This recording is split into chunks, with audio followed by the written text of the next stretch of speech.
The ranger was ordered to simply guard a secret facility in the mountains. No questions asked, no reports, no unnecessary attention. But behind the steel bars was a creature that understood more than it was supposed to. Subscribe to the channel and write in the comments which city you are watching from. The ranger had learned long ago that mountains did not announce themselves. They did not warn you when you crossed a line, when familiar ground quietly became something else. The change was subtle, the way the air grew thinner without feeling colder, the way sound carried farther and yet seemed to disappear more quickly, the way the forest stopped feeling like a place people passed through and started feeling like something that endured regardless of them. He had spent more than 30 years working these lands, long enough that his body no longer separated pain from routine. His knees ached in the mornings. His left shoulder never quite warmed up. His hearing was dulled in one ear from an old incident he no longer bothered explaining. But he still woke before dawn, still drank his coffee black, still pulled on his uniform with the same methodical care he had practiced for decades. He was not a romantic about the wilderness. That kind of thinking burned out quickly in people who stayed too long. The forest was not gentle, not wise, not benevolent. It was a system, a hard one. It took what it was given and discarded what did not adapt. His job, as he understood it, was not to preserve some imagined purity, but to keep the system from tipping too far in one direction. Too much human interference, and the land collapsed. Too little oversight, and people died. The balance was never stable. It had to be managed every day. He had come to this work after failing to settle anywhere else. Cities pressed in on him. Offices made his skin itch. He had tried marriage once and learned that silence, the kind he needed, could feel like neglect to someone else. The park, with its endless need for attention and its indifference to his personal history, suited him. It asked only that he show up and keep walking. On the morning the order came in, nothing felt different at first. He was finishing a routine patrol report, noting storm damage along a ridge trail and evidence of illegal campfires near a creek that would need follow-up. The radio on his desk crackled once, then went quiet again. He ignored it. Radios crackled all the time. It was the secure phone, the one rarely used, that rang 10 minutes later. The call was brief. The voice on the other end belonged to a regional administrator he had met only twice in person. The tone was professional, restrained, stripped of anything that might invite discussion. There had been an incident in a remote alpine zone. A biological object had been secured. Temporary containment was in place. Due to the sensitivity of the situation, the ranger was being assigned sole responsibility for on-site security and observation until further notice. He was instructed to depart within the hour. He asked one question: "What kind of biological object?" The answer came after a pause that lasted just long enough to be deliberate. Classified. That told him more than a detailed explanation would have. He said nothing else. When the line went dead, he sat for a moment with his hands flat on the desk, listening to the hum of the fluorescent lights overhead. He felt the familiar tightening in his chest that came whenever the system shifted without explanation. This was not a routine wildlife management issue. This was something inconvenient. He packed lightly. Extra layers, first aid supplies, field rations, a notebook, the old compass he trusted more than any GPS unit, his sidearm, which he carried less out of expectation than habit. Before leaving, he stopped by the notice board and pinned a brief message stating that he would be unreachable for several days due to a field assignment. He did not explain further. In his line of work, vagueness was often the safest option. The drive took him away from maintained roads within an hour. Asphalt gave way to gravel, then to dirt, then to tracks that existed only because they had not yet been erased by weather. The higher he climbed, the quieter the forest became. Not silent, but restrained. No birds calling. No small animals darting across the road. It was a detail he noticed, without consciously acknowledging at first, like a word you hear incorrectly, and only realize later does not belong. By the time he reached the coordinates provided, the sky had darkened with approaching weather. The site lay beyond the last marked trail, accessible only by a narrow ascent along exposed rock and loose soil. Temporary fencing marked the perimeter, hastily installed, the kind of barrier meant to signal authority rather than provide real protection. A generator hummed somewhere out of sight. The containment itself was built into a natural recess in the mountain, a shallow alcove reinforced with steel supports drilled directly into the stone. Thick bars sealed the opening, welded together with little concern for appearance. Chains anchored into the rock disappeared into shadow within. At first, he saw only the wound. Dark, matted hair clung to torn flesh along the creature's shoulder, the injury deep enough that the underlying muscle was visible.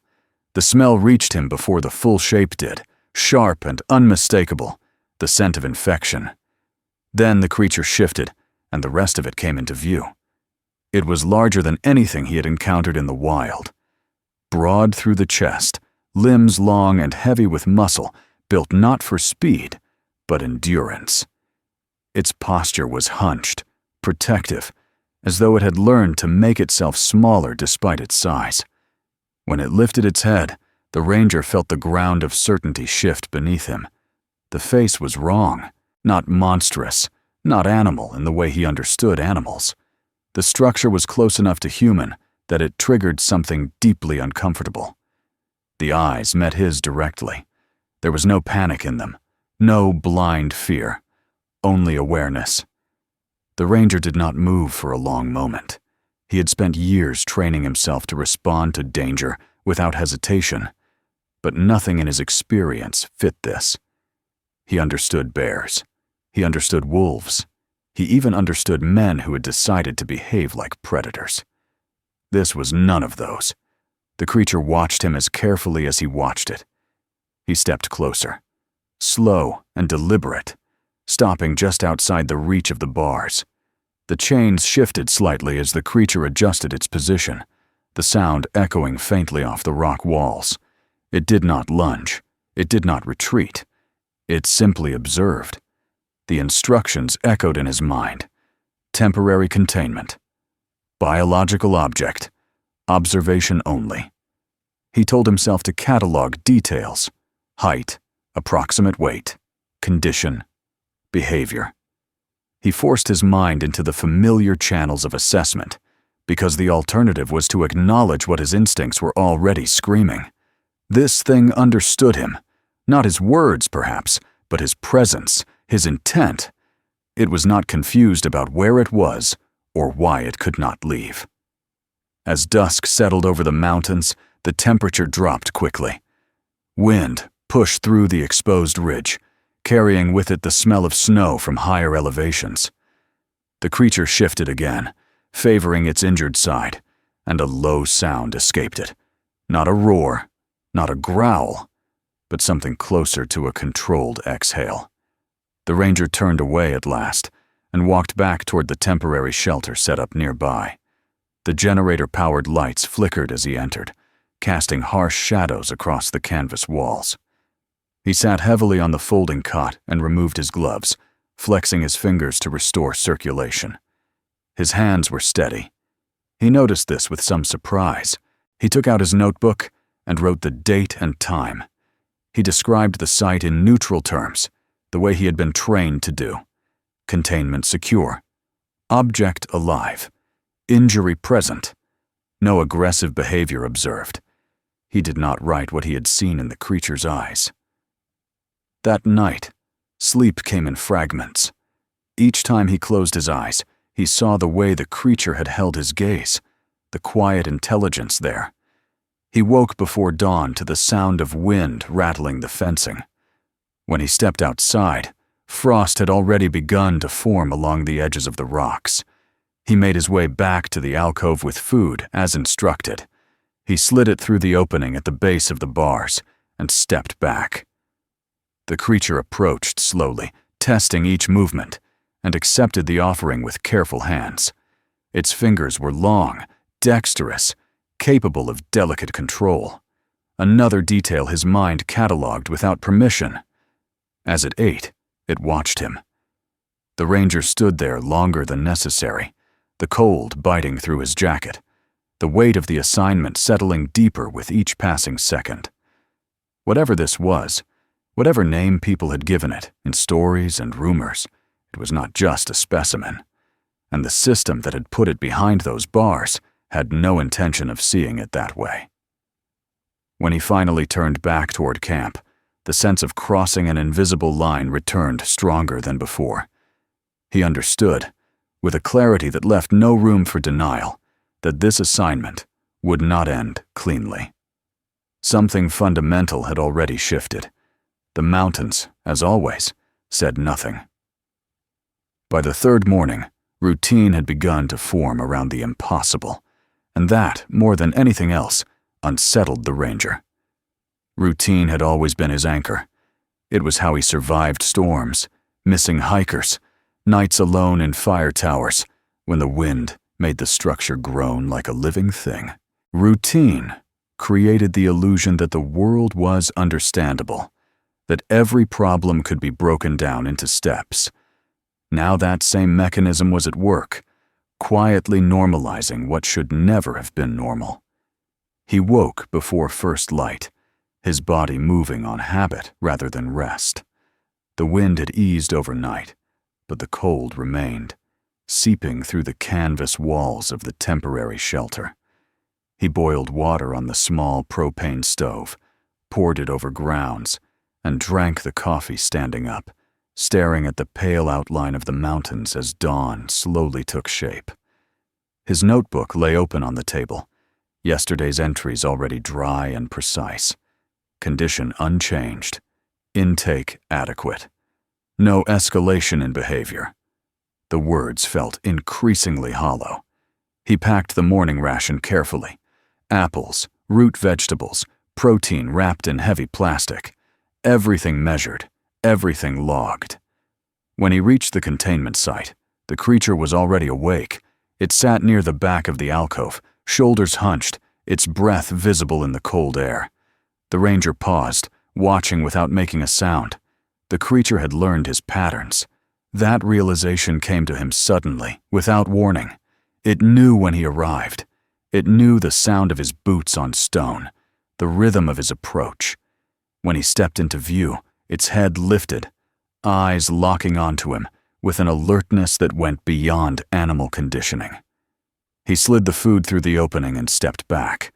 The creature rose slowly, wincing as it put weight on its injured shoulder. The ranger's jaw tightened at the sight. Infection did not care whether a being was legendary or mundane. It followed its own rules. As the creature ate, the ranger observed without pretense now. He noted the way it inspected each item, the way it preferred certain foods and set others aside. He noticed that it always positioned itself so it could see both him and the open mountains beyond the bars. It never turned its back completely on either. When it finished, it did something new. It gathered the discarded wrappers into a small pile and pushed them toward the bars, fingers careful not to extend beyond the gap. The gesture was unmistakable. The ranger stared at the pile longer than necessary. Animals did not clean up after themselves for the benefit of others. Animals did not anticipate expectations. "All right," he said quietly, though there was no one else to hear him. He retrieved the waste and disposed of it back at camp, his mind replaying the image again and again. The rest of the morning passed in observation.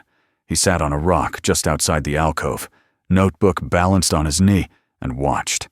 The creature paced slowly, testing the limits of the chains with measured pressure. Not frantic, not desperate, curious, evaluating.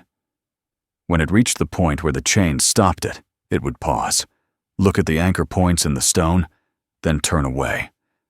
The ranger recognized the behavior instantly. He had seen it in intelligent animals before.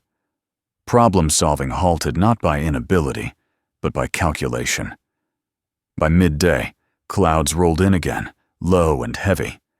The temperature dropped further, and the wind returned with sharper edges. The ranger checked the wound from a distance, frustration building. The swelling had increased. The discoloration around the injury was spreading. He returned to camp and pulled out the first aid supplies. The instructions he had been given were explicit. Observation only. Do not enter the containment area. Do not attempt intervention beyond feeding. He sat on the cot with the kit open in his lap, staring at it as though it were an accusation. He had enforced rules his entire career. He understood their purpose. He also understood when they became a shield for inaction. That afternoon, he brought the supplies with the next feeding. The creature noticed immediately. Its eyes tracked the kit as he set it down beside the food. It did not approach right away. It watched, head tilted slightly, as though waiting for clarification. "I'm not supposed to do this," the ranger said, his voice low. Saying it aloud did not absolve him, but it made the decision real.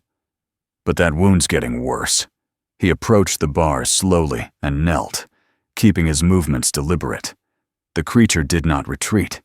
It shifted its weight and extended its injured arm as far as the chains allowed, holding it there. The trust implicit in the gesture made the ranger's throat tighten. Up close, the wound was worse than he had feared. The flesh was hot, angry, the edges inflamed and weeping. Debris was embedded deep, evidence of the violent capture that had never been properly treated. He worked carefully, cleaning and disinfecting, his hand steady despite the magnitude of what he was doing. The creature flinched once, but did not pull away. It braced itself against the bars, jaw clenched, breathing heavy but controlled. When he finished, he wrapped the wound as best he could with the supplies he had, knowing it was not enough. The creature examined the bandage with intense focus, then looked up at him.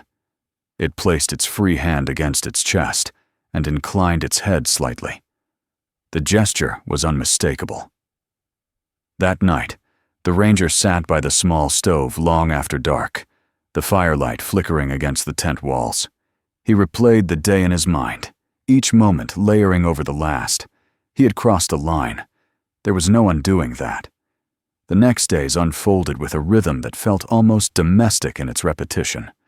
Morning feedings, observations, wound care when possible. Evenings spent writing reports that said nothing of what truly mattered. He adjusted his language carefully, stripping emotion, avoiding any mention of cognition or cooperation. Subject stable. Response within expected parameters. Each lie sat heavier than the last. The creature responded to his presence now with something close to anticipation. It would move toward the bars when it heard him approach, sometimes sitting close even after the feeding was complete. It began to gesture more deliberately, pointing toward the forest, then back at itself, then at the ranger. The meaning was not yet clear, but the intent was. It wanted to communicate. One afternoon, on impulse he could not fully explain, the ranger brought a small notebook and pencil. He slid them through the bars and stepped back. The creature stared at the objects for a long moment, then picked them up with careful hands. It turned the pencil over, sniffed it, then pressed it against the paper. The first marks were clumsy, the lines uneven. The ranger held his breath without realizing it. Slowly, shapes emerged. Peaks, trees, figures. The figures were tall, broad-shouldered, unmistakably similar to the creature itself. There were 5 of them at first, standing together. Then the creature paused, dark eyes flicking up to the ranger before drawing a heavy line through 2 of the figures.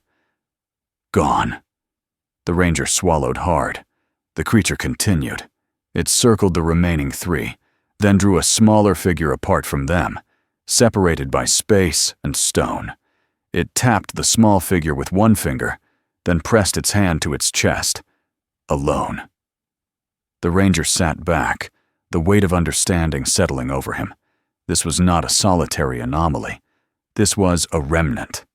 In the days that followed, The drawings became more detailed. Scenes of movement through mountains, sheltered valleys, water sources marked with care, and always, in later images, human shapes appeared. Some were distant, small. Others held elongated forms, unmistakably meant to be weapons. The lines grew darker there, more forceful. "This is what happened," the ranger murmured one evening, though he knew the creature did not need the words. "People." The creature watched him closely, then nodded once. With that nod, the last barrier inside the ranger collapsed. The professional detachment he had clung to was gone, replaced by a clarity that felt both terrible and necessary. Whatever this being was, it belonged to this land in a way no permit or policy could override. And the system he served was not equipped to see that difference. When the radio crackled late that night with an update, the sound felt intrusive, almost obscene in its normalcy. A research team would arrive within days to conduct a full transfer. Preparations were underway. He was instructed to maintain containment and avoid further deviations from protocol. The ranger acknowledged the message and set the radio down gently, as though it might shatter. He walked to the alcove under a sky heavy with stars, the mountains black against their light. The creature was waiting near the bars, its silhouette massive and still. "They're coming," he said quietly. "Soon." The creature studied his face, then made a gesture he recognized now. It pointed to the drawn figures, then to the mountains beyond, then back to the ranger. "A question." He did not answer immediately. He could not. The night air was sharp in his lungs as he stood there, the enormity of the choice before him pressing in from all sides. He had spent his life enforcing boundaries, maintaining balance. Now he understood that the balance had already been broken. And if he did nothing, it would stay that way forever. The countdown began the moment the ranger set the radio down. He did not need to look at his watch to feel it. Time changed texture when it became limited. Every action gained weight. Every delay felt deliberate. The mountains did not hurry, but the system that had reached into them always did, and it never reversed course once set in motion. That night, he did not return to camp immediately. He remained near the alcove, sitting on the same flat stone he had used for days, listening to the wind move through the high passes. The creature stayed close to the bars, wrapped in the dull gray blanket he had given it earlier that afternoon, the fabric hanging awkwardly over its massive shoulders. The bandage on its arm was still clean, the swelling reduced, the skin no longer burning with the heat of infection. The improvement should have brought relief. Instead, it sharpened the problem. If it survived, it would be taken. The ranger had spent his career understanding how decisions were justified after the fact. He knew the language that would be used. Scientific advancement. Preservation through documentation. Controlled study. He knew how easily those words erased the lived reality of whatever stood on the other side of the clipboard. He looked at the creature and felt something he had not allowed himself in years. Responsibility. Not assigned, not contracted, but chosen.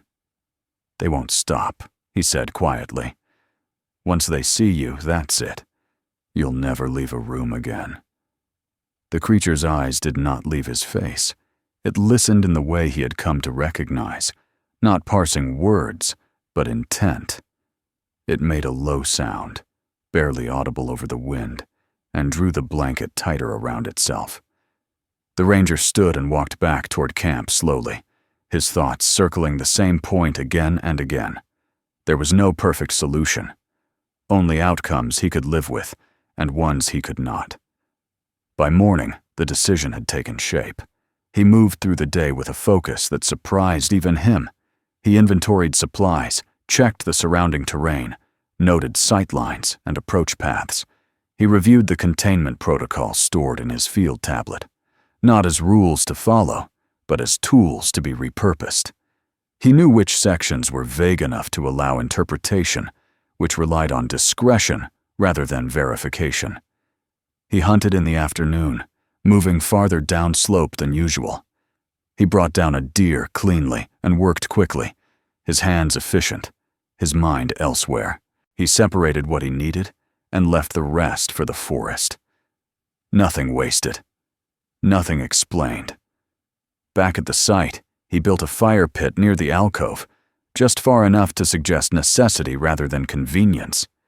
He burned what he had brought until the smell was thick and unmistakable, until the smoke carried the weight of finality. He crushed the remains carefully, mixing ash and fragments until they told the story he needed them to tell. As darkness fell, he returned to the creature one last time before the plan was set in motion. The creature was standing now, watching the distant ridgeline where the last light faded. "This is how it has to be," the ranger said. "They can't find you. They can't take you." The creature turned toward him, studying him with that same steady focus. When it nodded, the movement was slow and deliberate, not agreement, but acceptance. He unlocked the containment just after midnight. The sound of the mechanism echoed sharply in the stillness, a sound he would remember long after this place was gone. The bars swung inward, heavy and reluctant. The creature did not rush. It stepped forward carefully, testing the ground beyond the threshold, as though the world might behave differently on the other side. When it straightened to its full height, the ranger felt the scale of it fully for the first time. This was not a thing meant to be confined. "North," he whispered. "Into the trees. Stay hidden, no matter what you hear." The creature hesitated only a moment before moving past him, silent despite its size, disappearing into the darkness, as though the mountain itself had opened to receive it. The ranger closed the bars behind it and relocked them, his hand steady despite the enormity of what he had just done. He scattered the prepared remains across the stone floor, arranged the scene with careful attention to detail, burned what needed burning, photographed what needed photographing. By the time he finished, the alcove looked exactly as it should have looked if the story were true. When he radioed the incident in, his voice did not waver. He reported the death with the precision expected of him, cited protocol, documented his actions. On the other end, the reaction unfolded as he had predicted. Anger, disbelief, then resignation. Dead specimens did not justify extended debate in remote locations. They arrived at first light. The team moved efficiently, professionally, their disappointment barely masked by procedure. The lead researcher examined the remains with clinical interest, confirming size, density, plausibility. The ranger answered questions with practiced restraint, never offering more than was asked, never defending himself beyond the language of policy. In the end, there was nothing to contest. No body to transport. No living subject to reclaim. Only ashes and paperwork. When they left, the mountains reclaimed the silence almost immediately. The ranger dismantled the camp within the hour. He erased his tracks where he could, packed what remained, and left the site as empty as possible. By the time he reached his vehicle, clouds were already rolling in again, closing the space behind him. He did not return to his regular patrol routes right away. Instead, he moved through the high country with new intent, mapping not for access but for avoidance. He marked places that should remain untouched, routes that should be discouraged, valleys that should never appear on official proposals. Weeks later, when the first development inquiry crossed his desk, he recognized the name of the valley immediately. He responded with concerns: habitat sensitivity, geological instability, incomplete impact studies. He did not lie. He simply spoke the truth in a language the system understood. Over the years, he became a problem. Not loud, not confrontational, just persistent. Permits stalled. Projects redirected.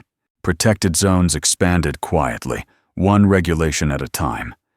Sometimes late at night, He would drive to the edge of the wilderness and sit with the engine off, listening. He never saw the creature again. He did not need to. The blanket remained folded in his cabin, a reminder of a promise made without witnesses. He aged as all men do, his body slowing, his movements less certain. But the mountains stayed the same, and in their stillness, something ancient endured. He kept the secret, not because it was easy, but because some truth, once exposed, could not survive. A ranger. Thought he was guarding a dangerous object, but the creature was intelligent. If this story stayed with you, support the channel by subscribing. New stories are released regularly. Watch the next video to continue exploring hidden truths and forgotten places. Share this story with someone who appreciates thoughtful, serious storytelling.